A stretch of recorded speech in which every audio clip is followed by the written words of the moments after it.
Claire Donovan had never imagined Christmas night would end with her gripping the edge of the hospital bed, gasping for breath while the heart monitor beeped like a warning she could no longer ignore. 8 months pregnant, terrified, and completely alone, she stared at the ceiling lights that blurred above her because the man who vowed to protect her was somewhere in Beverly Hills with another woman, drinking champagne and pretending he didn't have a wife waiting for him in New York. By the time Claire was discharged, the snow outside had stopped. Manhattan felt painfully quiet, the kind of silence that makes every truth louder. She walked into the Upper East Side apartment, his apartment, really still smelling faintly of cedarwood cologne Nathan always used. But that scent no longer felt like home. It felt like a stranger's shadow stretching across her life. She wiped her palms on her coat, steadied herself, then crossed the living room. The glow from the Christmas tree flickered weakly, like it knew the celebration had died hours ago. Claire reached up to her ears and removed the diamond earrings Nathan had given her 3 years ago. The earrings, he said, would make her look less ordinary. She placed one earring gently on the marble coffee table. The other she kept clenched in her fist, so tight the metal cut into her palm. Beside the lonely earring, she left the letter. A short goodbye. No begging, no accusations, no dramatic confessions, just the truth he always refused to face. When Nathan finally returned from his luxury escape with Sienna Marlowe, he stepped into the dark apartment expecting a guilty thrill, maybe even excitement. Instead, he noticed the eerie stillness first, then the glowing Christmas lights, then the single diamond earring catching the dim light like a frozen tear. His stomach dropped. The letter lay beside it. He recognized Claire's handwriting instantly. The world tilted. He swallowed hard, hands shaking, and reached for the envelope. But before he could open it, something on the floor made his heart stop cold. A hospital wristband, with Claire's name on it, and the date, Christmas Eve. He staggered back, pulse pounding, dread crawling up his spine as he realized this wasn't a simple goodbye. It was something far worse. He wasn't ready for what the letter said. Claire Donovan hadn't always lived in a world of marble countertops, floor-to-ceiling windows, and silent hallways that echoed every insecurity she carried. Before Nathan Donovan swept her into his polished Manhattan life, she had been a music teacher in a modest Brooklyn elementary school. Someone who believed that small joys could still change a day, that kindness mattered, that love was supposed to be gentle. And maybe that was why she fell for Nathan so quickly. They met 5 years earlier at a fundraiser her school partnered with, hosted inside a glass-walled conference hall overlooking the East River. Claire had been helping her students tune their instruments when a man in a tailored navy suit approached, holding a spilled cup of coffee like evidence of a crime. He laughed awkwardly, admitted he was terrible at social events, and somehow made Claire laugh harder than she had in months. Nathan was brilliant, ambitious, magnetic in a way that felt safe back then. He listened when she spoke about music therapy, admired her dedication to teaching, and said he envied people who lived real lives instead of corporate spreadsheets. He made her feel seen. But the biggest reason Claire loved him was simpler. He made room for her dreams, or at least he said he would. When he asked her to marry him, she believed every word. The first year of marriage was slow mornings with cheap coffee, piano chords drifting from the living room, Nathan kissing her forehead before leaving for work in his wrinkled dress shirt. They lived in a cozy one-bedroom in Brooklyn with mismatched furniture and neighbors who argued loudly about football. It wasn't glamorous, but it was theirs, and Claire felt like the luckiest woman alive. But success changes people not always overnight, but inch by inch. When Nathan was promoted to Director of Strategic Development, everything shifted. Suddenly, they were visiting luxury condos, talking about investment portfolios, attending events where Claire always felt underdressed. Nathan upgraded his wardrobe, his friends, his expectations, and eventually his attitude toward her. "You're too soft for Manhattan," he said once, not joking. "You don't push hard enough." Claire laughed it off, thinking he was stressed. But the comments continued, small cuts, easy to dismiss individually, but together they bruised her confidence. She stopped playing piano as often, stopped talking about the music program she wanted to build, stopped believing she had a place in Nathan's glittering new world. When she got pregnant after years of trying and one heartbreaking miscarriage, Claire hoped it would bring them closer. She imagined quiet nights decorating a nursery, Nathan talking to her belly, the two of them rediscovering the simple version of love they once shared. But Nathan only grew busier, more distracted, always glancing at his iPhone, always claiming another meeting, another dinner, another unexpected business trip. Claire convinced herself it was temporary. That pregnancy made her emotional, that after the baby arrived, everything would settle. But deep down, she already knew she was alone. Still, she stayed gentle, she stayed loyal, she stayed hopeful. Because loving Nathan had become a habit, one she couldn't undo overnight. And because the tiny heartbeat inside her was the only miracle she trusted. But on Christmas Eve, in that cold hospital room where she lay trembling without Nathan's hand in hers, something inside Claire shifted forever. For the first time, she understood the truth Nathan spent years hiding behind charm and ambition. She had married a man who loved what she made him look like, not who she was. And that realization would change everything. The Upper East Side apartment looked like a magazine spread. Sleek marble floors, chrome fixtures, curated artwork. Nathan claimed he got a deal on, even though everyone knew nothing on Park Avenue came cheaply. To outsiders, it was the dream. A 12th-floor unit with sweeping views of the East River, a kitchen lined with stainless steel appliances, and a living room that glowed gold each morning as sunlight bounced off neighboring high-rises. But to Claire, it had always felt like a beautiful cage. When Nathan first brought her here, she tried to see the place through his proud, ambitious eyes. He wrapped an arm around her waist, pressed a kiss to her cheek, and whispered, "This is our new life."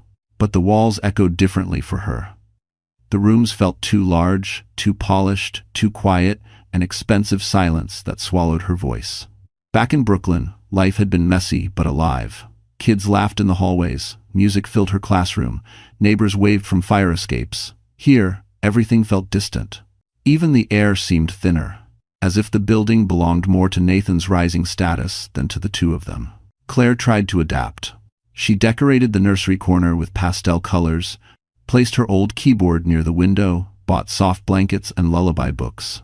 But Nathan kept shifting the furniture, removing clutter and discouraging anything that didn't match his minimalist, cold aesthetic. One afternoon, she found her keyboard unplugged and pushed behind the sofa. "I just don't think it fits the space," Nathan had said casually, scrolling on his iPhone. The space. Not their home. His space.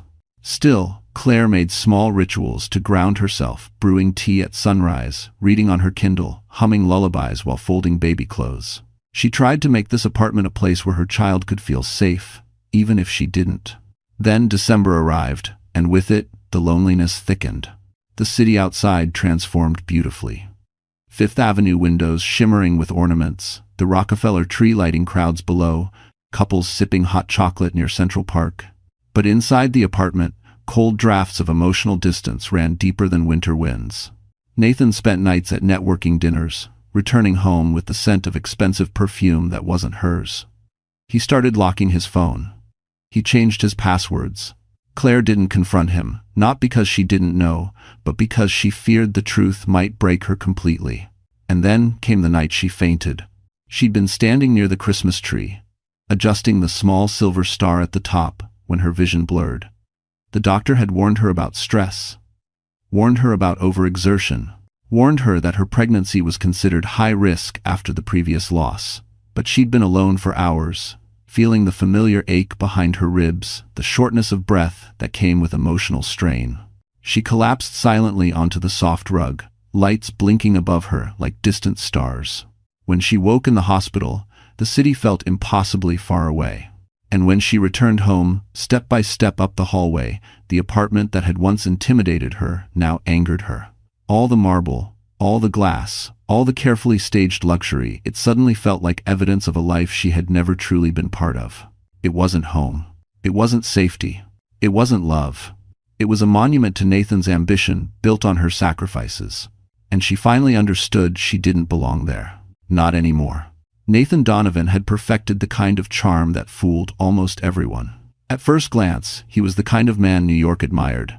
Sharp suits, sharper ambition, a confident stride through glass buildings on Park Avenue. He spoke with just enough humility to seem grounded and just enough arrogance to be considered successful. People didn't question him, they envied him. But Claire had learned far too late that charm can be a mask. And Nathan wore his like armor. Long before the affair, there were signs. Small, subtle shifts she noticed but excused because she loved him.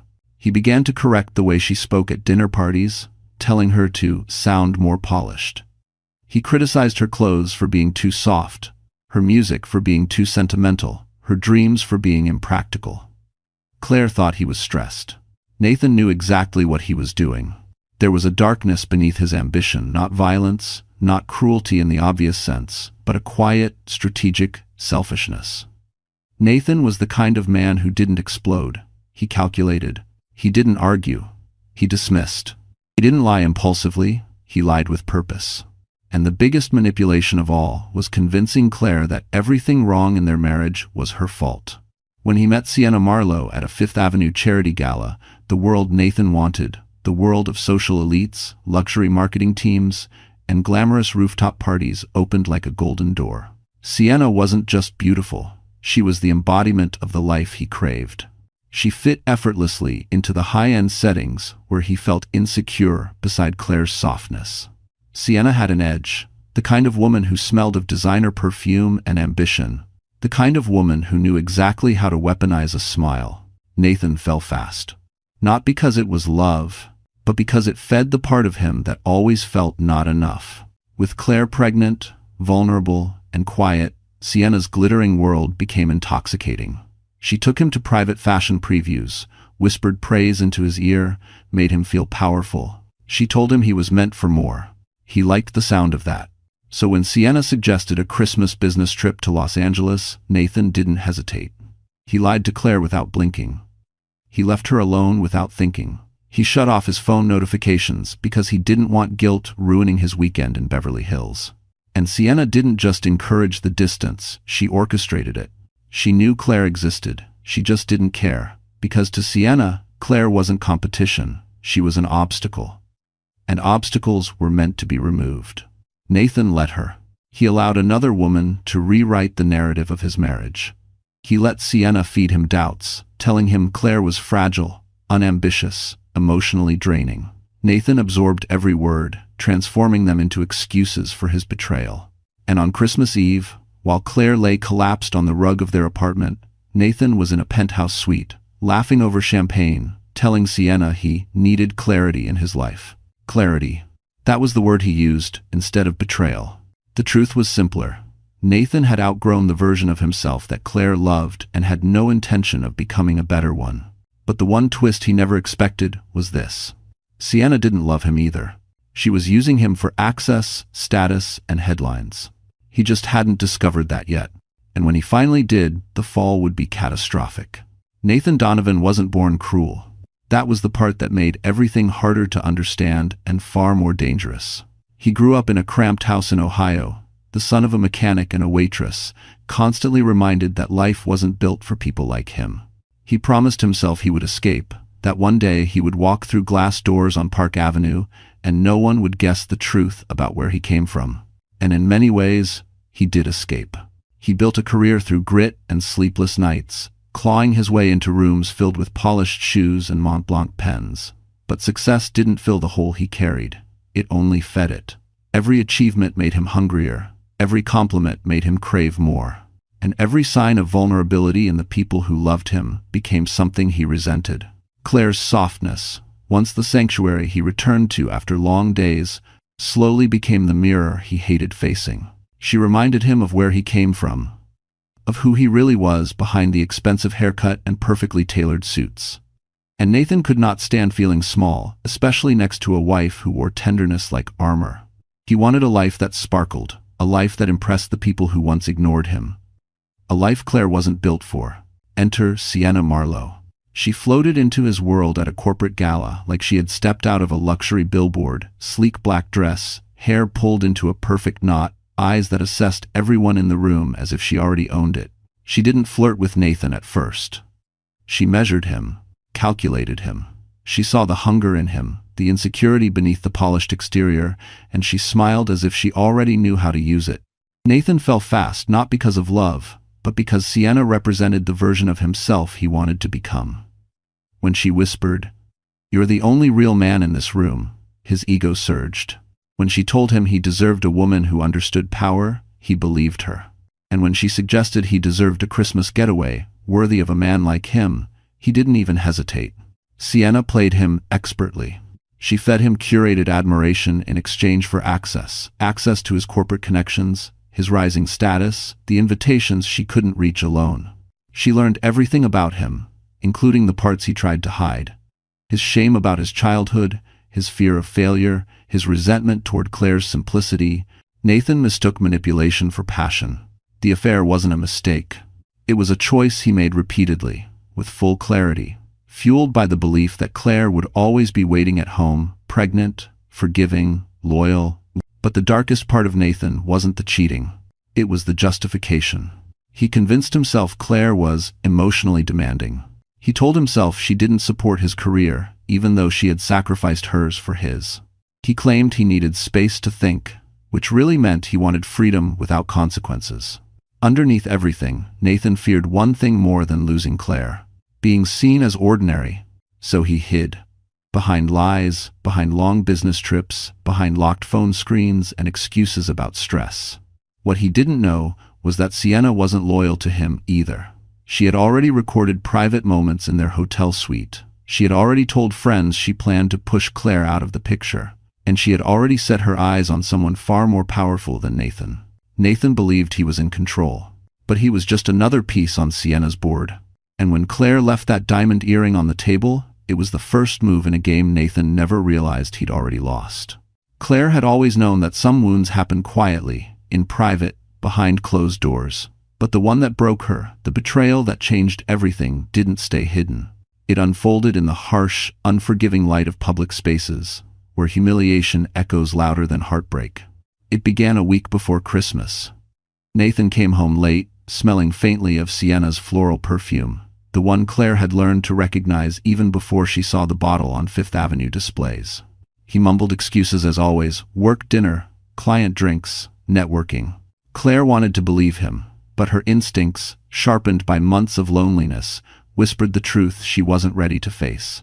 The real blow came when a coworker of Nathan accidentally sent Claire a short text meant for someone else. "Did you see Nathan at the Midtown Lounge last night? Wild that he's not hiding it anymore." Claire stared at the message until the words blurred. She typed back, hands trembling, asking what he meant, but the coworker never replied. The silence was answer enough. Still, Claire told herself not to jump to conclusions. Pregnancy made emotions unpredictable. Stress distorted reality. At least, that's what Nathan had been telling her for months. But then came the moment that stripped her of every illusion. She had forced herself to attend a prenatal appointment alone earlier that day, enduring a doctor's reminder that her blood pressure was dangerously unstable. On the way home, she decided to stop by a small holiday market near Rockefeller Center to buy a handmade ornament for the baby, something symbolic, something hopeful. That's when she saw them. Nathan and Sienna. Not tucked away in a dark corner, but bold as daylight, walking side by side through the crowd. Sienna's arm brushed Nathan's, his head tilted toward her in a way he hadn't done with Claire in months. They paused near a vendor selling hot chocolate. Sienna laughed, touching his sleeve, and Nathan leaned in as though her joy was the only warmth he needed. And the worst part? People noticed. Two teenage girls whispered, "Isn't he married?" A man nearby said, "Guess money changes things." Someone lifted a phone as if capturing proof. Claire froze. Her breath caught. Her body turned cold from the inside out. She clutched her scarf, trying to steady herself, but her vision pulsed. The humiliation wasn't just emotional, it was physical, crushing, suffocating. Nathan didn't even look around. He didn't sense her there. He didn't feel the weight of what he had done. He just kept walking with Sienna, as if the life he'd built with Claire no longer existed. Claire backed away into the crowd, bumping into strangers who didn't know her world was collapsing. Tears blurred the holiday lights into streaks of white and gold. Someone asked if she was okay. She nodded, even though nothing was okay. Not her marriage, not her heart, not her baby's safety. The stress triggered a stabbing pain across her lower abdomen. She gripped a street lamp to stay upright, breathing shallowly, praying the pain would pass. A vendor hurried over, offering her a chair, but Claire shook her head. She didn't want kindness from strangers, she wanted her husband, the man who used to hold her through these moments. But that man was gone. Later that night, she confronted Nathan gently, asking if he'd been near Rockefeller Center.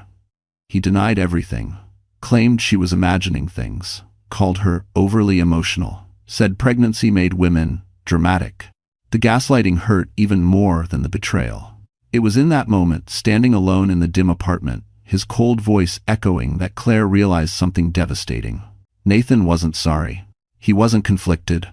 He wasn't even hiding it anymore. He had already chosen who he wanted to be. And it wasn't her husband.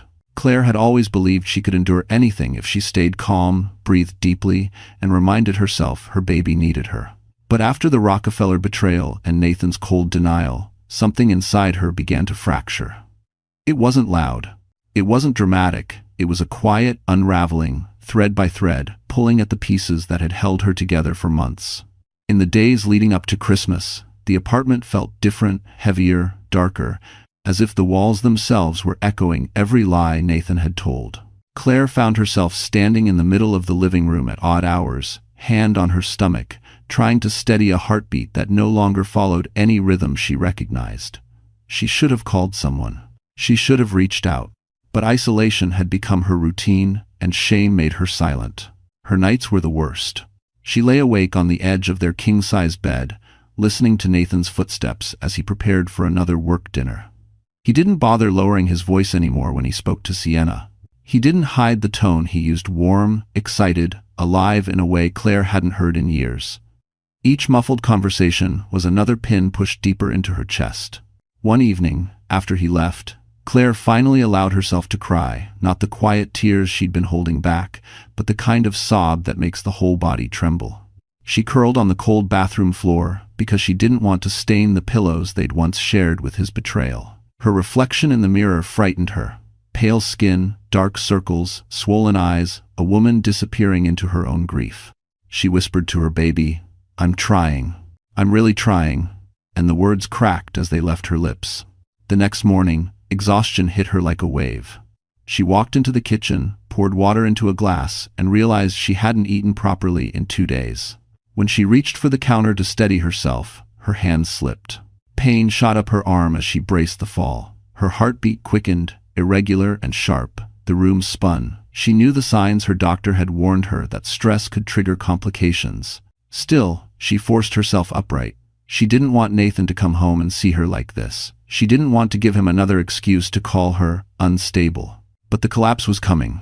That evening, when snow began drifting outside the window, Claire tried to set up the baby's bassinet. She wanted to feel hopeful again. She wanted one thing in that apartment that felt like it belonged to her and her child, not to Nathan's hollow, curated life. But the moment she lifted the small mattress, a sharp cramp ripped through her abdomen. She gasped, grabbing the edge of the crib. Another pain followed, harder, deeper. Her breath shortened. Panic rose. She fumbled for her phone, dialing Nathan, first instinct, not logic. It rang twice. Then he declined the call. Declined? Claire stared at the screen through blurring eyes. She tried again. Straight to voicemail. Again, nothing. Her body trembled. Her knees buckled. She slid to the floor, clutching her stomach, praying she wouldn't lose this baby too. The apartment lights flickered as if mocking her. Another contraction-like pain shot through her lower back, and she cried out. Finally, she crawled to her purse, hands shaking, and dialed the only other number she could think of, Dr. Warren Blake. Claire? Claire, talk to me. What's happening? His voice was steady, urgent. I can't breathe. Something's wrong. Within minutes, paramedics were at her door. As they lifted her onto the stretcher, Claire's gaze drifted to the Christmas tree. The ornaments glimmered softly, a cruel reminder of the life she thought she'd have. And as the elevator doors closed, she realized this wasn't a breakdown. It was the moment she officially stopped being Nathan's wife and started being a woman fighting for her own survival. While Claire was being rushed through the hospital corridors, wrapped in fear and fluorescent lighting, Nathan was sipping champagne in a Beverly Hills suite he had no business being in. The contrast could not have been harsher, nor the betrayal more complete. The hotel room itself looked like a postcard of luxury. Velvet drapes, a balcony overlooking palm trees wrapped in golden holiday lights, and a marble bar stocked with top-shelf liquor. Sienna had chosen the suite intentionally. Everything about it whispered temptation and power. Nathan, eager to feel like someone important, stepped right into the illusion. Sienna lounged across the bed in a silk robe, her long legs crossed, a glass of rosé balanced between her fingers. She watched Nathan unpack his suitcase, a small smirk playing at her lips, not affectionate, not tender, but possessive, as though she were evaluating a purchase she hadn't fully decided on. "You finally turned your phone off," she said. "I don't want any distractions," Nathan replied weakly, but there was a flicker of guilt in his eyes. "Your wife?" Sienna teased. "Or your conscience?" Nathan forced a laugh, but it didn't quite land. Still, he let her take his phone from his hand and place it face down on the bar. Out of sight. Out of thought. Out of responsibility. When Sienna kissed him, he let himself be swallowed by her perfume, sharp, floral, intoxicating. He sank into a version of himself he preferred. The man who climbed the corporate ladder, who booked luxury suites, who walked beside a woman admired by everyone at rooftop parties. He didn't think of Claire's soft voice or the way she held her belly when she laughed. He didn't think of the appointments he'd missed or the promises he'd broken. But guilt has a way of slipping under locked doors. Hours later, while Sienna curled against him, scrolling through fashion news, Nathan's mind drifted. Claire should have texted him by now. She always did. She reminded him to eat, to hydrate, to breathe, even when he didn't deserve it. He reached for his phone. Sienna grabbed his wrist playfully. "Don't ruin tonight." "It might be important," he said. "It never is," she replied, kissing him again. And like always, Nathan chose the version of reality that made him feel good over the one that made him accountable. Meanwhile, 3 time zones away, Claire was clutching the side of her hospital bed as monitors beeped frantically. Nurses pressed cool hands against her shoulders. A doctor urged her to breathe. Stress, blood pressure spike, risk to the baby. But Claire could barely hear them. She was drowning in the knowledge that Nathan, her husband, wasn't answering because he didn't want to. The universe, however, has an unforgiving sense of timing. At nearly the exact moment Claire cried out in pain, Nathan's phone buzzed where it lay on the bar counter. A single notification lit the screen. Emergency contact alert. Patient, Claire Donovan. Status. High priority. But Sienna was faster. She slid the phone into her purse without looking at the message. "You don't need that tonight," she murmured. And Nathan, too weak to insist, let her. Hours later, they strolled hand in hand to the hotel's rooftop lounge, laughing beneath twinkling lights while a DJ mixed holiday music. Nathan felt light, untethered, as if he had finally stepped into the life he believed he deserved. He didn't see the discarded hospital bracelet on Claire's wrist. He didn't hear her whisper his name through tears. He didn't know he had missed the moment she needed him most. He wouldn't know until he returned home. And by then, Claire would already be gone. Nathan arrived back in New York just after sunrise on December 26th, rolling his suitcase into the apartment with the kind of careless ease only a man with no conscience could muster.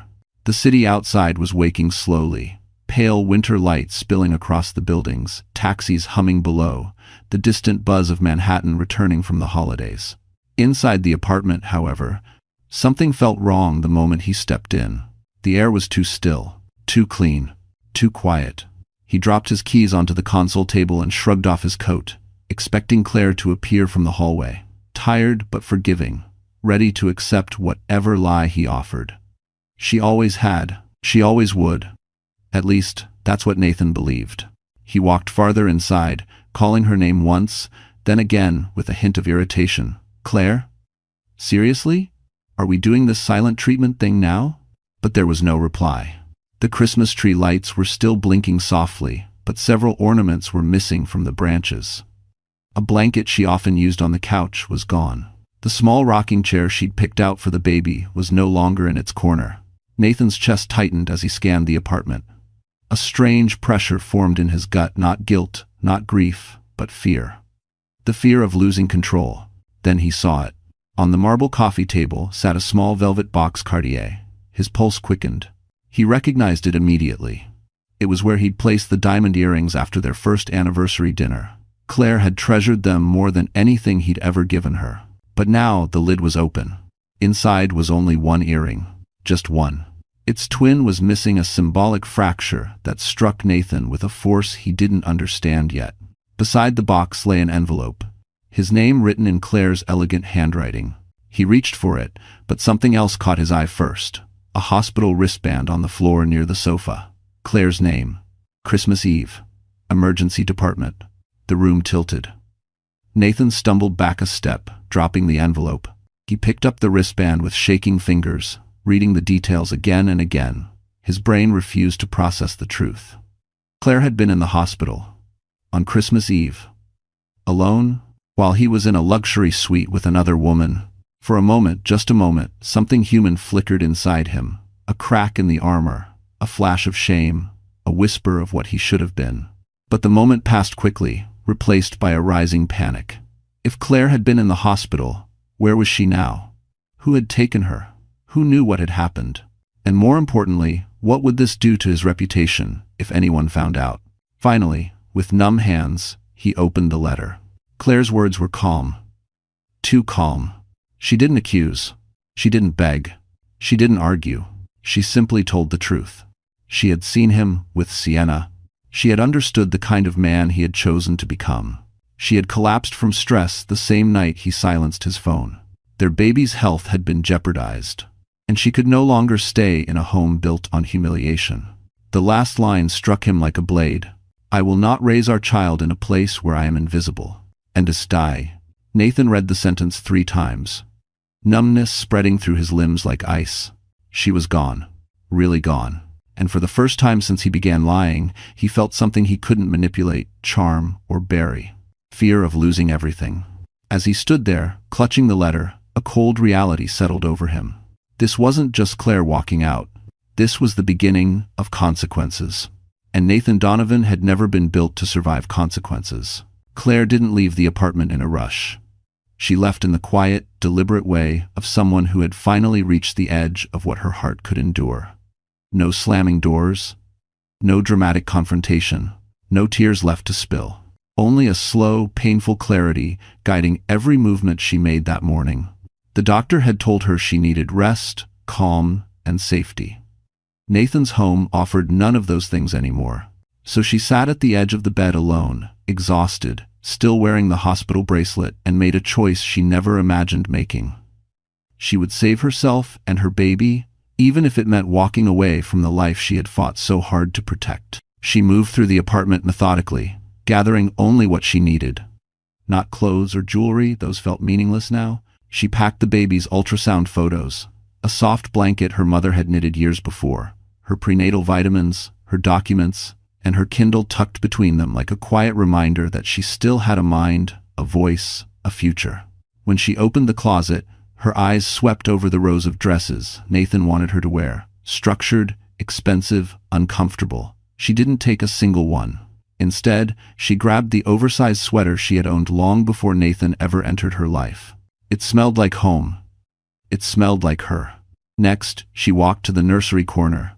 Nathan always referred to as the space, not the baby's room, not our child's future, just another section of his curated, spotless world. Claire touched the small wooden rattle she had bought at a street fair, the first thing she'd purchased after learning she was pregnant. It was simple, handmade, imperfect. Everything Nathan hated. She slipped it into her bag. Her hands trembled when she unplugged the lamp shaped like a moon. She had bought it after losing their first pregnancy, promising herself the next baby would sleep under a soft glow, never in darkness. She kept that too. But the moment she took the small rocking chair's cushion, the one she planned to sit on while reading bedtime stories, her knees weakened. She sank onto the floor, hand on her stomach, whispering, "We're leaving. I promise you, we're leaving." There was no turning back. Outside the apartment, the hallway felt colder than usual. The city hummed below, indifferent to the quiet heartbreak unfolding 12 floors above it. Claire pressed the elevator button, praying she wouldn't run into a neighbor who might ask about Nathan, or about Christmas, or about anything that would shatter her fragile composure. The elevator dinged. Empty. Thank God. She stepped inside, staring at her reflection in the metal walls. Pale skin, swollen eyes. But beneath the exhaustion, something new flickered, resolve. A faint, trembling beginning of strength. When the doors opened into the lobby, the doorman looked up in surprise. "Mrs. Donovan, you're heading out early today." It took everything inside her not to crumble at the title she would soon no longer wear. "Just stepping out for a while," she managed, forcing a small smile. He nodded politely, unaware he was witnessing her escape. Outside, the winter wind sliced across her cheeks, but it felt cleansing, real. She tightened her scarf and stepped onto the sidewalk, where countless strangers rushed by, each carrying their own secrets, their own struggles. Claire was just one among them, now another woman trying to start over. At the corner, a familiar gray Toyota pulled up. Marcia, her neighbor and unexpected ally, leaned across the passenger seat. "Get in, sweetheart," Marcia said gently. "You don't need to explain a thing." Claire exhaled shakily, the first breath that didn't hurt in weeks, and opened the door. As the car pulled away, she looked up at the apartment windows, cold, distant, shrinking behind her. She wasn't running. She wasn't hiding. She was leaving a life built on lies, and stepping toward the first truth she'd chosen for herself in a very long time. Claire didn't write the letter in anger. She didn't write it in a rush, either. The words came slowly, steady as her breath when she forced herself to stay calm, sitting at the small wooden table in the dimly lit apartment while dawn crept across the Manhattan skyline. Her hand shook as she picked up the pen, but her resolve no longer did. She began with Nathan's name, just his name. Seeing it on the page sent a shiver through her, not of love or longing, but recognition. This was the man she married, and this was also the man she was leaving. The first sentences were simple, an acknowledgement that something had shattered and that she could no longer pretend they were whole. She didn't mention Sienna by name. She didn't need to. The betrayal she had seen near Rockefeller Center had carved itself into her memory deeply enough that no ink could capture it fully. But Claire wasn't writing to punish him. She was writing to free herself. Her pen moved across the page. "I saw you. I saw who you chose to be. And I realized I cannot save someone who does not want to be saved." She paused, hand resting on her stomach, feeling a faint movement beneath her palm. For the first time since the hospital, she felt a strange calm, not because things were better, but because she was finally doing something brave. She continued, describing the night she collapsed. The ambulance, the beeping monitors, how she whispered his name through tears while he ignored call after call. She didn't exaggerate. She didn't dramatize. She simply told the truth, a truth she had carried alone. Then came the line she almost couldn't bring herself to write. "I am not leaving to hurt you. I am leaving because staying is destroying me." She wiped her eyes, breathed deeply, and forced herself to keep going. She wrote about their first apartment in Brooklyn, the piano she stopped playing, the dreams she buried to make room for his. She confessed she had loved him with everything she had, but she could not raise a child in a home where she felt invisible. And then, gently, she wrote something she knew would cut him deeper than anger ever could. "I hope one day you become the man you pretend to be." When she finished, the letter filled 2 pages, her handwriting slightly uneven but steady. She folded it neatly, slipped it into an envelope, and placed it on the coffee table. Then she opened the Cartier box and looked at the earrings, the symbol of a love she once believed would last forever. She took one earring and tucked it into her bag. The other she laid beside the letter. A matched pair, now separated, just like them. Before leaving, Claire walked one last time through the apartment. Her fingertips grazed the edge of the kitchen counter, the back of the sofa, the closed nursery door. She wanted to feel something: nostalgia, heartbreak, second thoughts, but all she felt was a quiet ache, and underneath it, a rising strength. In the hallway, she paused, leaning lightly against the wall as a contraction of fear, not pain, tightened inside her. Leaving meant she was truly alone now. No safety net, no family, no money she controlled. But staying meant losing herself forever. She chose herself.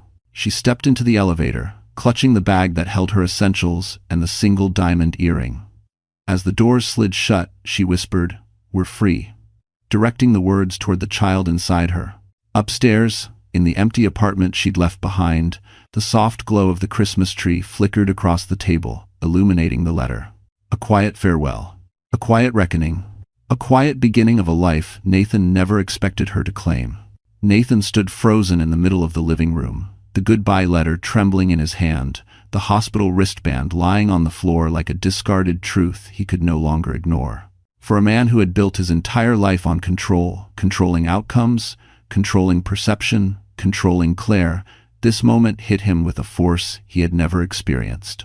Claire was gone, and for the first time, the silence she left behind felt deafening. He reread the letter, each line slicing deeper. The clarity, the courage, the calmness of it. She hadn't screamed, she hadn't begged, she had simply walked away. That terrified him more than any confrontation ever could. Nathan grabbed his phone and dialed her number, straight to voicemail. He tried again, voicemail. He texted her. "Where are you? Claire, answer me. We need to talk." No response. He felt irritation rising, the same irritation he always used to hide guilt. But this time, irritation wasn't enough to drown out the creeping dread. Something had happened to her. Something serious. For the first time, he wondered if Claire had left because of him or because she physically couldn't stay. He scrolled through his recent calls. No missed calls, no messages. Then he remembered. Sienna had taken his phone that night. She had hidden notifications. She had silenced everything. A cold realization crawled up his spine. He might have ignored Claire's emergency. He slammed a fist against the counter. The sound echoed through the empty apartment like a warning shot. He called Sienna. She answered in her usual sultry tone.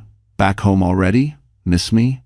"Where is my phone?" he barked. "In my purse." "Why?" Nathan's chest tightened. "Did you see any messages from Claire? Any hospital alerts?" Sienna paused, then sighed dramatically. "Nathan, don't be dramatic. It's Christmas. Hospitals send alerts for anything these days." "Tell me what you saw," he growled. Her voice sharpened. "You're overreacting. This is exactly why I said she manipulates you emotionally." He hung up on her. He didn't even think he ran. Out the door, down the hall, into the elevator, out onto the sidewalk, where he flagged the first taxi he saw. New York Presbyterian Hospital, fast. During the ride, his mind spun. Claire had been so pale before Christmas. She had fainted once. He remembered brushing it off, telling her to eat better, sleep better, stop worrying so much. He remembered her trembling voice asking him to come home early one night. He had ignored it. He remembered her calling him 3 times during a dinner with Sienna. He had silenced the phone. The truth hit him with brutal clarity. He hadn't just failed her emotionally. He had failed her physically. When he arrived at the hospital, he dashed to the front desk. "My wife, Claire Donovan." She was admitted on Christmas Eve. The nurse typed calmly, unaware his world was disintegrating. Yes, she was seen. High blood pressure and stress-related complications. "Where is she now?" he asked, leaning forward. The nurse looked up. "She checked out the next morning." "Checked out? To go where?" "I'm sorry, sir. She didn't list a destination. She was discharged with someone." Someone else had taken care of Claire when he didn't. Nathan stumbled back from the counter, the room spinning. He imagined Claire in a hospital gown, crying, calling him, begging him to pick up, while he lay in a hotel bed with another woman. For the first time in years, Nathan felt something unfamiliar and unwelcome. Helplessness. As he walked out of the hospital into the freezing air, one truth echoed louder than the Christmas bells, ringing faintly in the distance. If Claire had survived this without him, she no longer needed him at all. And that terrified him. Because deep down, Nathan knew. He had finally pushed away the only person who ever loved him without conditions. Nathan had always believed he could outmaneuver any crisis professionally, socially, emotionally. He built an entire career on fixing problems before anyone else noticed them. But this time, the crisis was one he created, and it was already far beyond his control. The morning after discovering Claire had left, he barely slept. He paced the apartment like a man trapped inside his own life, replaying every mistake, every ignored call, every moment he chose Sienna over the woman who had once been his anchor. The apartment felt colder now. Even the Christmas lights flickered like they were judging him. He called Claire again. Voicemail. He called her doctor. "I'm sorry, Mr. Donovan, medical privacy." He called her old school. "She hasn't worked here in months. If we Toms, and what?" He even called Marcia, the neighbor he barely acknowledged before. She picked up, silence filling the line. "Nathan," she finally said, voice stiff. "Why are you calling me?" "I need to know if you've seen Claire," he replied, trying to keep his voice steady. "She left home." "The hospital." "I know where she is," Marcia cut in sharply, "and she doesn't want me telling you." He felt as though the floor dropped beneath him. She could be in danger. She needs me. No, Marcia snapped. She needed you months ago. She needed you last week. She needed you on Christmas Eve when she collapsed and begged you to answer the phone. She doesn't need you now. The line went dead. Nathan stood frozen, phone pressed to his ear long after the call ended. The truth was unavoidable now. Claire wasn't just hiding, she was protected. By people he had overlooked. By a community he never bothered to be part of. He had always seen Claire as someone fragile, dependent on him. He was wrong. She had built a life outside of him, quiet but real, and now she was leaning on that life instead of him. His panic deepened. Still, Nathan wasn't ready to give up control. He marched into the office, hair uncombed, shirt wrinkled, determined to drown himself in the one arena he still believed he could manage. Work. But even there, consequences awaited. His assistant, Jenna, avoided eye contact as he walked in. Colleagues whispered. Two partners paused their conversation the moment he passed. He felt the tension instantly. Finally, Jenna approached him. Mr. Steele wants to see you. Graham Steele, the CEO. A man with power, with influence, with the ability to erase or elevate careers. Nathan entered the corner office, trying to appear composed. Graham looked up from a report, his expression unreadable. Rough holiday? Graham asked. Nathan forced a laugh. Something like that. Graham tapped a few papers on his desk. I received. Concerning information, a PR source contacted the firm. Someone leaked photos of you and a woman at the Beverly Hills Hotel. Nathan's heart stopped. This is a misunderstanding. Is it? Graham asked quietly. Because the board is nervous. You're being considered for vice president next quarter. An affair, especially during your wife's high-risk pregnancy, reflects poorly on us. Nathan swallowed hard. Please just give me time to fix this. Graham leaned forward. Fix what, Nathan? The scandal? Or your marriage? For the first time, Nathan had no answer. Graham sighed. Take a leave of absence, effective immediately. It wasn't a suggestion. It was a slow, humiliating fall. Nathan left the office numb. Everything he'd built was slipping. His career, his image, his marriage. And as he stepped onto Park Avenue, with buses roaring past and holiday crowds brushing by, he felt something he hadn't felt since childhood. Small, insignificant, unwanted. And somewhere across the city, Claire, exhausted, healing, hidden away, was taking her first breath of peace without him. Her disappearance was no accident. It was her first act of freedom. The apartment Marcia brought Claire to wasn't glamorous. It wasn't polished or spacious or filled with curated decor like the one on the Upper East Side. It was a modest two-bedroom rental in Queens, with peeling paint on the window frames and a faint smell of old coffee and laundry detergent. But when Claire stepped inside, leaning on Marcia's arm for balance, she felt something she hadn't felt in months: safety. It was the first place that didn't carry Nathan's expectations, Nathan's judgment, Nathan's shadow. Marcia guided her to the couch. You sit, I'll get you something warm.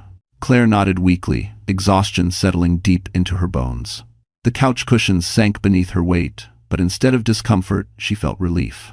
The room hummed softly with the old radiator ticking, the distant sound of buses passing outside, and the muffled laughter of neighbors. Real life. Ordinary life. A life she once lived before ambition and deceit swallowed her marriage whole. Marcia returned with a mug of chamomile tea. You're safe here, sweetheart. Take all the time you need. That sentence alone almost made Claire cry. No one had told her she was safe in a long time. Over the next hours, Claire really slept for the first time since the hospital. When she woke, she found sunlight spilling across the wooden floors, illuminating dust particles dancing in the air. She heard Marcia humming in the kitchen. She felt her baby shift softly beneath her ribs. For the first time in months, she didn't feel alone.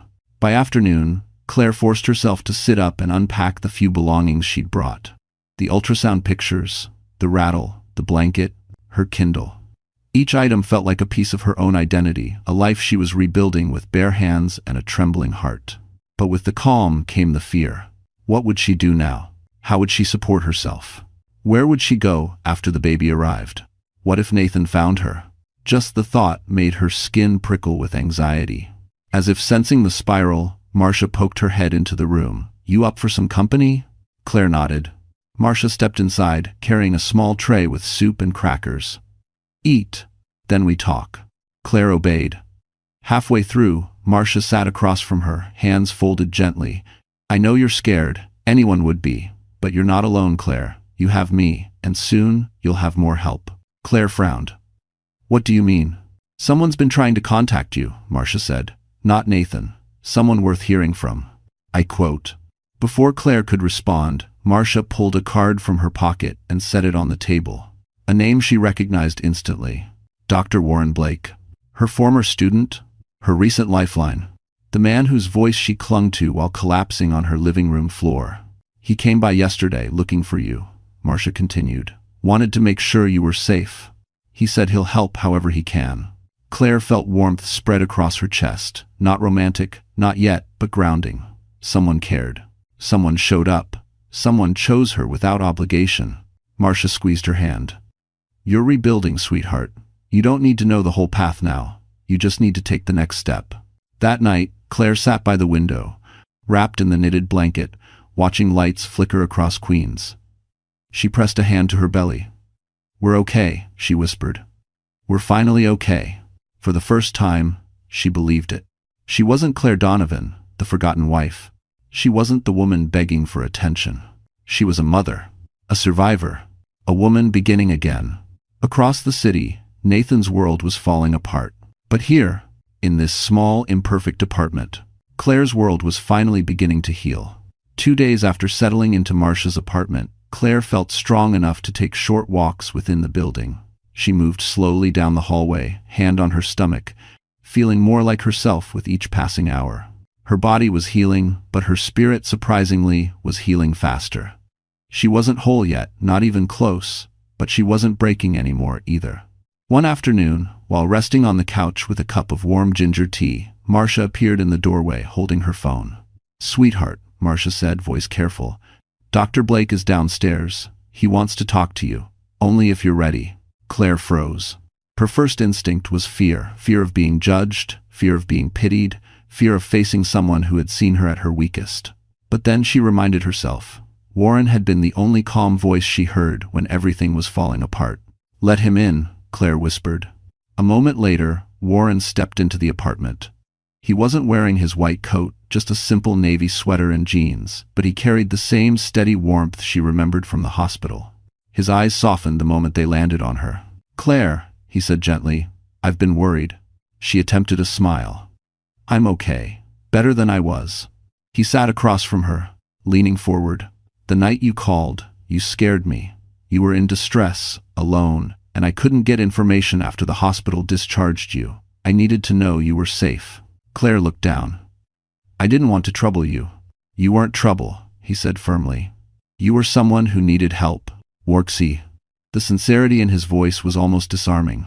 Claire felt her throat tighten. For months, she had felt disposable, invisible, unimportant. Nathan's neglect had taught her to shrink herself. Yet, here was someone who made her feel seen without asking for anything in return. Warren cleared his throat and set a folder on the table. "I didn't come empty-handed. I wanted to show you something." Claire's brows furrowed as she opened the folder. Inside were documents, pamphlets, and a proposal draft from a city-funded educational program, one focused on integrating music therapy into public schools. "I'm leading the wellness division," Warren explained. "We've been trying to find someone with both musical training and classroom experience to help design the curriculum." Claire blinked. "You want me?" "I need you," he corrected softly. "Your experience is rare, your empathy is rare. And after what you've been through, I think you deserve something that allows you to rebuild, not just survive." Claire couldn't speak for a moment. The idea of having direction, a purpose, felt like a lifeline, something she feared she'd lost forever. But doubt crept in. What if Nathan?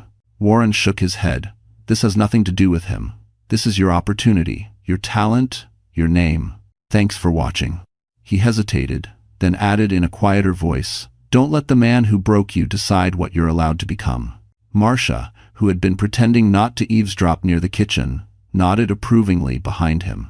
Claire breathed out slowly. For the first time since leaving the Upper East Side, she felt something bloom in her chest. Possibility.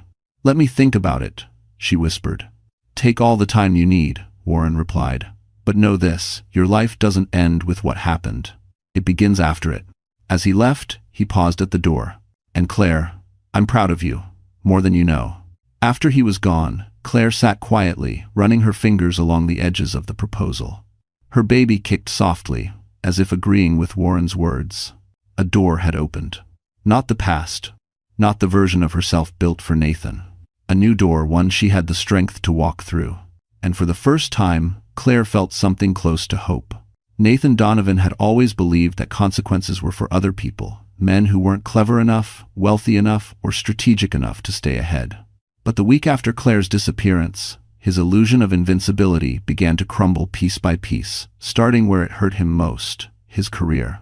He arrived at the office on Park Avenue with forced confidence, wearing his sharpest charcoal suit, hoping the power of presentation would mask the chaos underneath.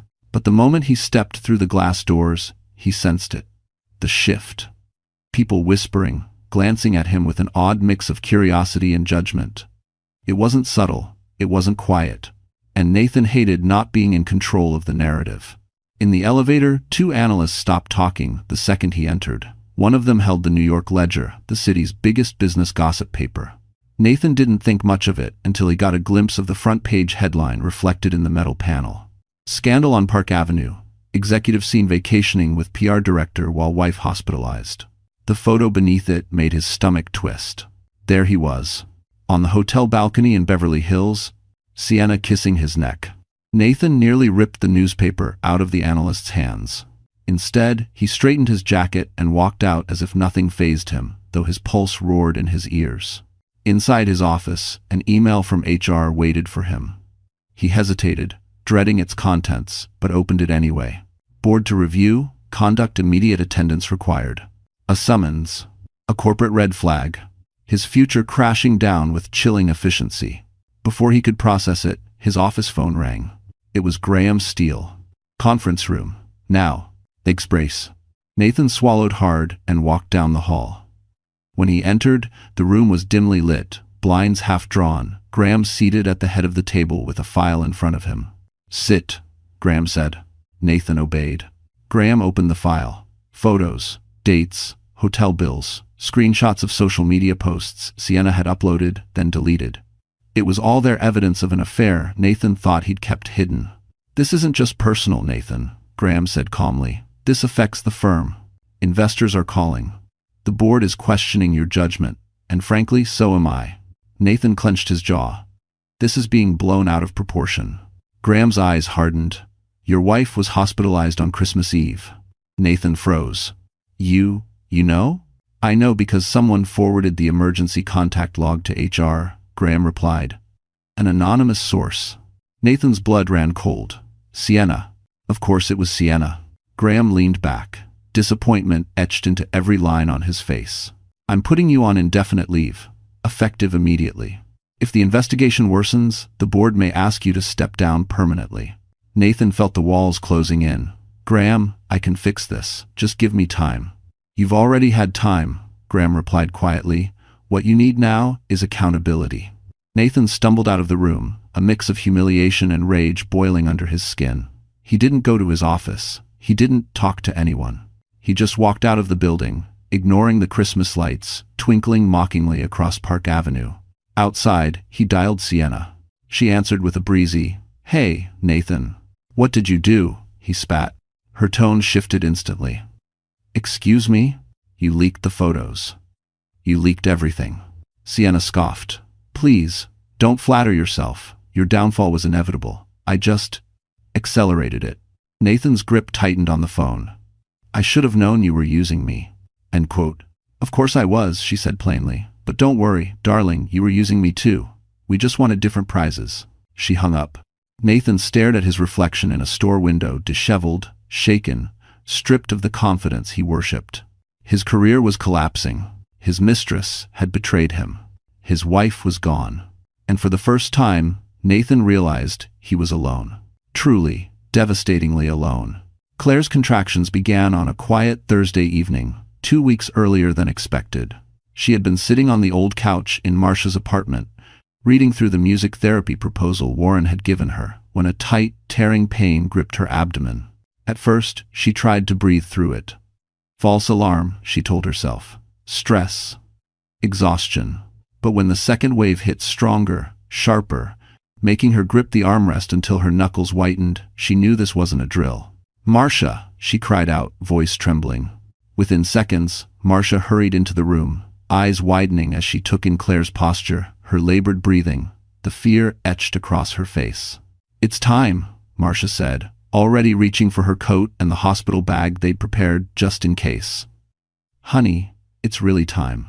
Claire's heart pounded as Marcia guided her toward the door.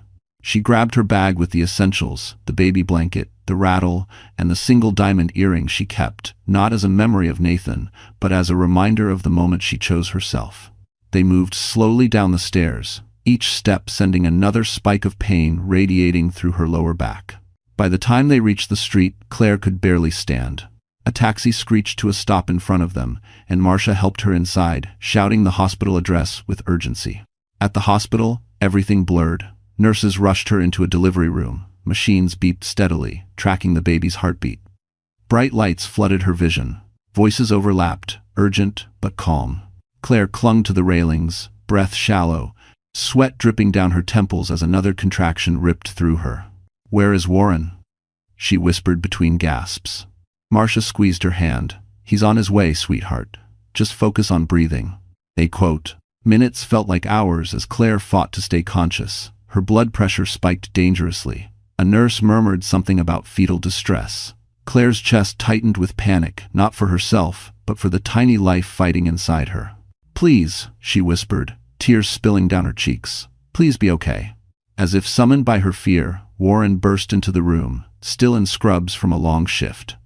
His hair was tousled, his face tense with concern. But the moment he reached her side, Claire felt a steadiness she'd been craving for months. "I'm here," he said gently, taking her trembling hand. "You're not alone. We're going to get you through this." For the first time in a long time, she believed someone. The delivery was complicated. Claire's body was exhausted, her pulse raced, the baby's heartbeat dipped. Doctors discussed options in low voices. Words like emergency intervention and stabilize her vitals floating above her. But Warren stayed anchored beside her, voice grounding her through every contraction. "You're stronger than you think," he whispered. "Just keep breathing. You're almost there." And finally, after one last desperate push, a piercing newborn cry filled the room. A boy. Alive. Safe. Claire collapsed back onto the pillows, sobbing with relief as the nurse placed the small, warm bundle against her chest. His cries softened the moment he felt her skin. Her fingers traced his tiny cheek, his miniature hands, his soft breaths. He was real. He was hers. He was everything she had fought for. Marcia cried quietly in the corner. Warren exhaled deeply, stepping back to give her space, but unable to hide the profound relief in his eyes. "Claire," he said softly, "you did it." But in that same moment, miles away in a cold apartment filled with regret, Nathan stared at a missed call notification from the hospital. He had missed the birth. He had missed everything. And when he finally learned where Claire had gone and who had been with her, his world would shatter even further. The days following the birth were a blur of exhaustion, soft lullabies, and a strange, swelling peace that wrapped itself around Claire like a blanket warmer than any she'd brought. Her son, tiny, perfect, with faint wisps of caramel-colored hair, slept curled against her chest, his steady breaths reminding her that the world had not ended. It had only shifted. Marcia visited every day, bringing warm meals and gentle reminders that she wasn't alone. Nurses stopped by just to admire the baby's quiet alertness. Even strangers in the hallway offered smiling congratulations. For the first time in nearly a year, Claire felt surrounded not by pressure or judgment, but by human warmth.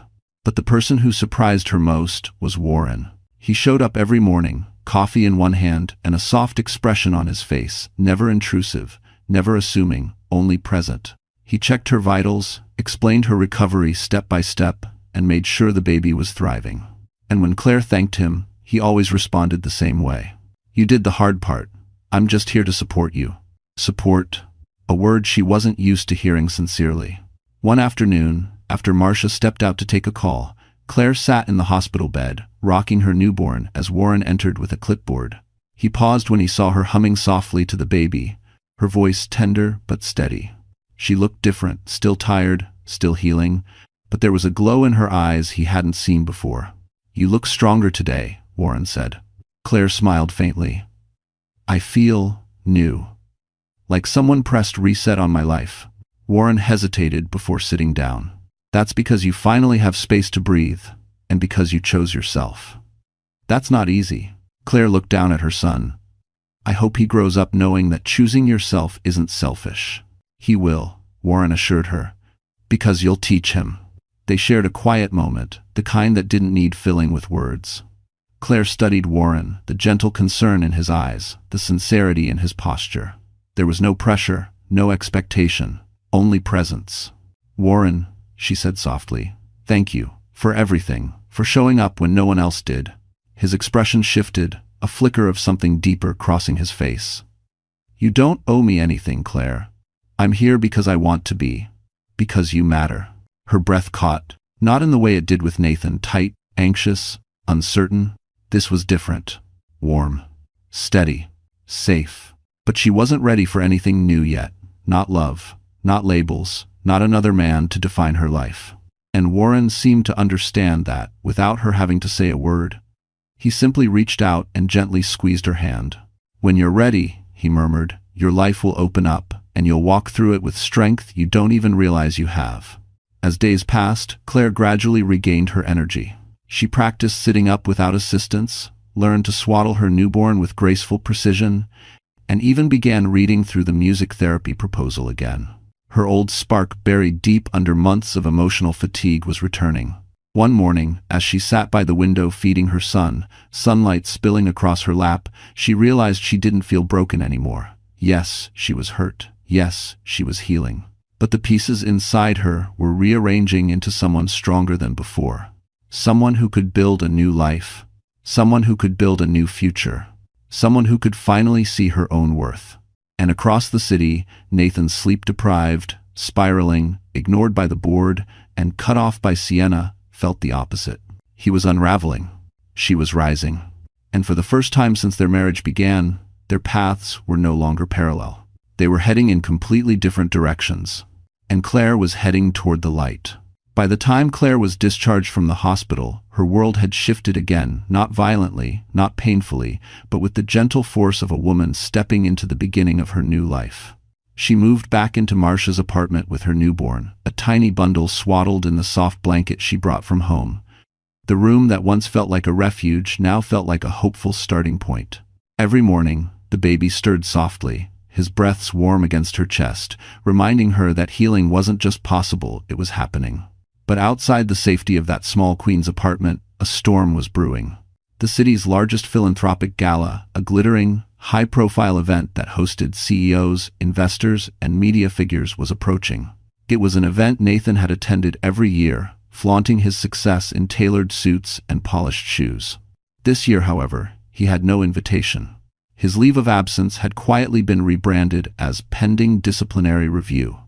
Several sponsors had requested he not attend. His downfall, once unthinkable, was becoming unavoidable. But he wasn't the only one connected to the gala.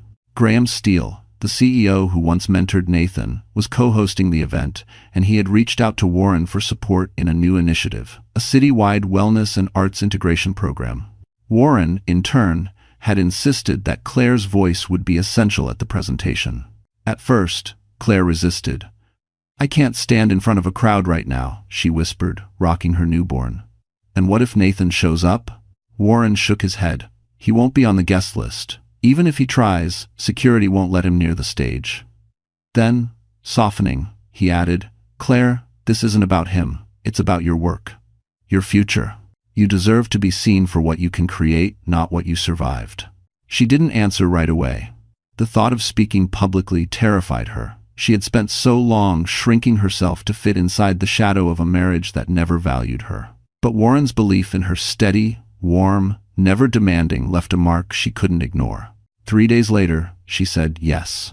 The night of the gala arrived crisp and electric. Manhattan, glowing with winter lights, and countless dignitaries stepping out of black cars in glamorous gowns and suits.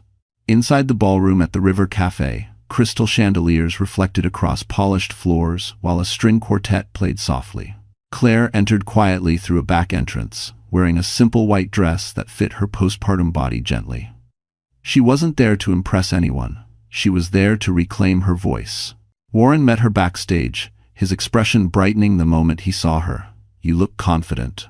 She shook her head nervously. "I look terrified." He laughed softly. "Terrified people don't show up." "You did." As Graham Steele stepped on stage to introduce the new initiative, Claire felt her heart pound. She held her speech carefully, pages she'd rewritten a dozen times, not to make it perfect, but to make it honest. Meanwhile, across Brooklyn, Nathan was not in a tuxedo. He wasn't in a limousine. He was sitting alone in his apartment, the place that once symbolized his status, now littered with takeout boxes and unpaid bills. His phone buzzed with a gossip alert. "CEO announces new education initiative at River Cafe Gala tonight." A photo attached to the article made Nathan squint. Warren Blake smiling. And beside him, just barely visible, Claire. The air left his lungs? "No," he whispered, shaking his head as if denial could reverse it. She wouldn't. Enforce. But she would. She already had. Back at the gala, Claire stepped onto the stage when Graham called her name. The lights were bright. The room fell into a respectful hush. Her hands trembled, but her voice, when she finally spoke, did not.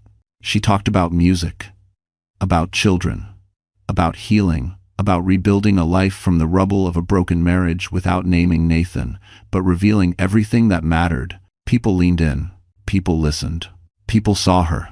And as her final words echoed through the room, she realized something powerful. She wasn't living in Nathan's story anymore. This one was hers. The applause still echoed when Claire stepped off the stage, her breath unsteady but her heart filled with something she hadn't felt in years: validation. Real validation. The kind that wasn't handed out as pity or obligation, but earned through her own voice.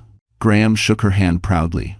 Warren looked at her with a quiet admiration she wasn't ready to name, and several guests congratulated her with warm sincerity.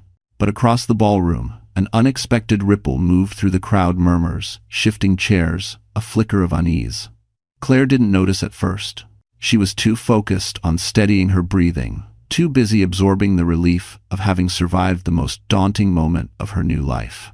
Then Marcia hurried backstage, eyes wide. "Don't panic, sweetheart," she whispered. "But he's here." Claire's stomach dropped. "Nathan?" Marcia nodded grimly. Security stopped him at the door. He tried to force his way in. "Graham's people are on it, but he's creating a scene." Claire's breath hitched, but she didn't cry, didn't tremble. She simply felt a cold, heavy certainty settle in her chest. Nathan hadn't come for her. He had come for control. Meanwhile, outside the ballroom, Nathan stood, surrounded by security guards, his suit wrinkled, his expression wild with frustration. Cameras flashed nearby society, reporters drawn to chaos the way moths chase fire. His hair was uncombed, his tie crooked, and his voice loud enough to echo down the hall. "I need to speak to my wife," he shouted. "You don't understand. She's being manipulated. She's unstable. Graham Steele approached then, calm as stone. "Nathan, stop. If you want." Nathan turned sharply. You let her speak tonight? You put her on stage to humiliate me?" Graham didn't flinch. "The only person humiliating you right now is yourself."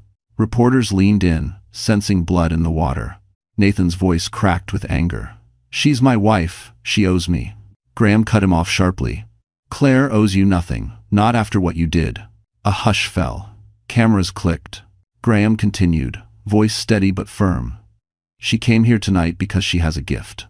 Because she's rebuilding her life. And because she's stronger than anything you tried to break." Nathan's face flushed an ugly shade of red. "You don't know what you're talking about."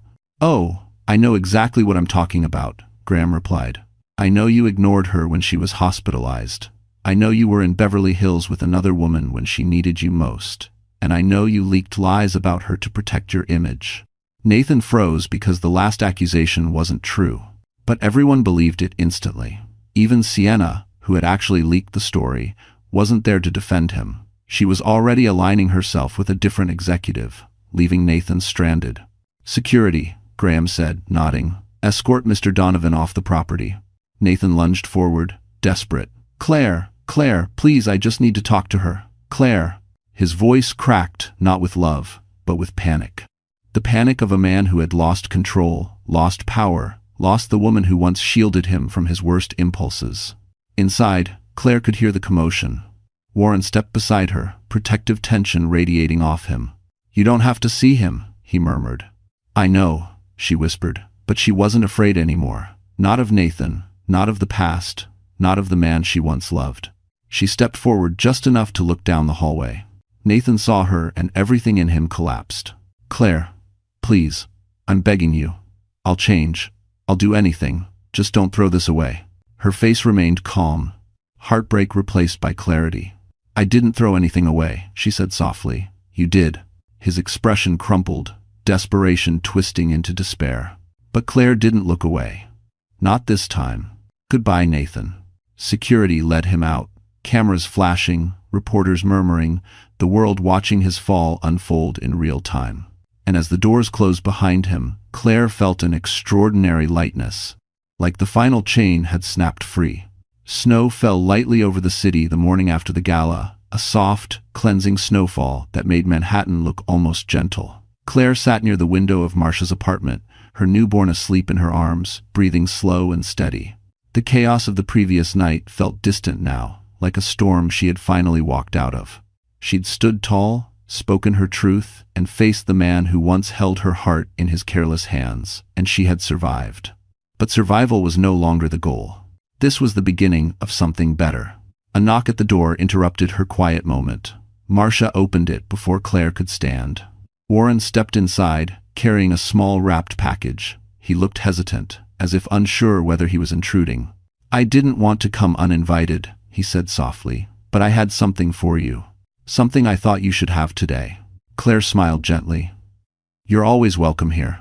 He relaxed, just a little, and walked toward her. The morning light caught his features, tired but kind, worn but steady, the kind of steady Claire had never known until now. This is for you, he said, handing her the package. Claire unfolded the wrapping, expecting something practical, a baby blanket, a book, something medical. But inside the box lay something far more symbolic. A pair of diamond earrings. Not ostentatious, not extravagant. Elegant, delicate, balanced. She stilled. Her heart caught in her throat. I can't take these, she whispered. Warren shook his head. They're not a gift in the romantic sense. Graham had them. He told me to give them to you. He paused, letting the meaning settle. They belong to your mother. She once helped him during a difficult time in his youth. He promised himself he'd repay her kindness someday. This was his way of keeping that promise. A warm ache spread through Claire's chest. She touched the earrings gently, feeling the weight of memory and destiny woven into them. My mother, she breathed. Warren nodded. He knew giving them to you now would mean something. Claire blinked back the sting of tears, not the sorrowful kind, but tears that signaled a heart stitching itself back together. She turned the earrings in her hand. They weren't like the cold, gleaming pair Nathan once used to make her feel less ordinary. These felt like restoration, like a circle closing, like a future opening. Thank you, she whispered. Warren smiled softly. There's more? He handed her a folder, updated documents for the music therapy program. Her new title, Creative Director of Early Childhood Sound and Wellness. A paid position. Flexible hours, full benefits. Claire, he said gently, you're not starting from nothing. You're starting from strength. She exhaled shakily. I never thought I'd have a life outside of Nathan. You don't need him to have a life, Warren replied. You built this one yourself. Their eyes met steady, honest, unhurried. There was no rush, no expectation, just the warm understanding of two people whose paths had intertwined in the ruins of one life and the birth of another. Marcia, pretending not to eavesdrop, sniffed loudly in approval. Later that afternoon, Claire stepped outside with her baby, bundled gently against her chest. The snow had stopped, leaving the world bright and glistening. She walked toward the small park down the street, her breath clouding the air in soft spirals. She felt lighter, freer, whole. Somewhere across the river, Nathan was confronting the emptiness he'd created. His career stalled, his reputation shattered, his home silent. He would face accountability, slowly and painfully. Not because Claire wanted revenge, but because life has a way of honoring the truth. And Claire? She finally walked toward a world that welcomed her. A world where love could grow slowly, safely, maybe even with a man like Warren someday. A world where her son would know strength not as sacrifice, but as self-worth. A world where she wasn't invisible. She breathed in the cold winter air, closed her eyes, and whispered, "We're home." Snow fell lightly over the city, the morning after the gala, a soft, cleansing snowfall that made Manhattan look almost gentle. Claire sat near the window of Marcia's apartment, her newborn asleep in her arms, breathing slow and steady. The chaos of the previous night felt distant now, like a storm she had finally walked out of. She'd stood tall, spoken her truth, and faced the man who once held her heart in his careless hands. And she had survived. But survival was no longer the goal. This was the beginning of something better. A knock at the door interrupted her quiet moment. Marcia opened it before Claire could stand. Warren stepped inside, carrying a small wrapped package. He looked hesitant, as if unsure whether he was intruding. "I didn't want to come uninvited," he said softly, "but I had something for you, something I thought you should have today." Claire smiled gently. "You're always welcome here." He relaxed, just a little, and walked toward her. The morning light caught his features, tired but kind, worn but steady. The kind of steady Claire had never known until now. "This is for you," he said, handing her the package. Claire unfolded the wrapping, expecting something practical, a baby blanket, a book, something medical. But inside the box lay something far more symbolic. A pair of diamond earrings. Not ostentatious, not extravagant. Elegant, delicate, balanced. She stilled. Her heart caught in her throat. "I can't take these," she whispered. Warren shook his head. "They're not a gift in the romantic sense. Graham had them. He told me to give them to you." He paused, letting the meaning settle. "They belong to your mother. She once helped him during a difficult time in his youth. He promised himself he'd repay her kindness someday. This was his way of keeping that promise." A warm ache spread through Claire's chest. She touched the earrings gently, feeling the weight of memory and destiny woven into them. "My mother," she breathed. Warren nodded. He knew giving them to you now would mean something. Claire blinked back the sting of tears, not the sorrowful kind, but tears that signaled a heart stitching itself back together. She turned the earrings in her hand. They weren't like the cold, gleaming pair Nathan once used to make her feel less ordinary. These felt like restoration, like a circle closing, like a future opening. "Thank you," she whispered. Warren smiled softly. "There's more." He handed her a folder, updated documents for the music therapy program. Her new title, Creative Director of Early Childhood Sound and Wellness. A paid position, flexible hours, full benefits. "Claire," he said gently, "you're not starting from nothing. You're starting from strength." She exhaled shakily. "I never thought I'd have a life outside of Nathan." And reform it. "You don't need him to have a life," Warren replied. "You built this one yourself." Their eyes met steady, honest, unhurried. There was no rush, no expectation. Just the warm understanding of two people whose paths had intertwined in the ruins of one life and the birth of another. Marcia, pretending not to eavesdrop, sniffed loudly in approval. Later that afternoon, Claire stepped outside with her baby, bundled gently against her chest. The snow had stopped, leaving the world bright and glistening. She walked toward the small park down the street, her breath clouding the air in soft spirals. She felt lighter, freer, whole. Somewhere across the river, Nathan was confronting the emptiness he'd created. His career stalled, his reputation shattered, his home silent. He would face accountability, slowly and painfully. Not because Claire wanted revenge, but because life has a way of honoring the truth. And Claire? She finally walked toward a world that welcomed her. A world where love could grow slowly, safely, maybe even with a man like Warren someday. A world where her son would know strength not as sacrifice, but as self-worth. A world where she wasn't invisible. She breathed in the cold winter air, closed her eyes, and whispered, "We're home." All right, my friend. So the story has come to an end. And if you're still here, right now, reading this moment with me, then something in Claire's journey must have touched you, maybe gently, maybe painfully, maybe like a quiet reminder of your own strength. Let's talk. Just you and me. Claire's story teaches us that healing is not loud. It's not perfect. It's the decision to walk away from what breaks you even when your whole world is shaking. It's choosing peace over chaos, truth over comfort, and dignity over fear. The Stoics said, "You have power over your mind, not outside events." Realize this, and you will find strength. Marcus Aurelius could have been speaking directly to Claire, or to any of us trying to rebuild after heartbreak. Sometimes life won't give us closure, but it will give us clarity. Sometimes we don't get the apologies we deserved, but we do get the future we deserved far more. If this story made your heart ache, or made you pause, or made you whisper, "I needed this," then I hope you carry one simple truth with you. You are allowed to choose yourself. And choosing yourself is never a failure. It's the beginning of becoming whole again. If you felt something today, please like, share, and subscribe to the channel.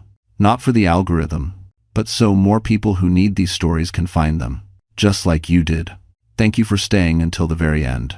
You matter here.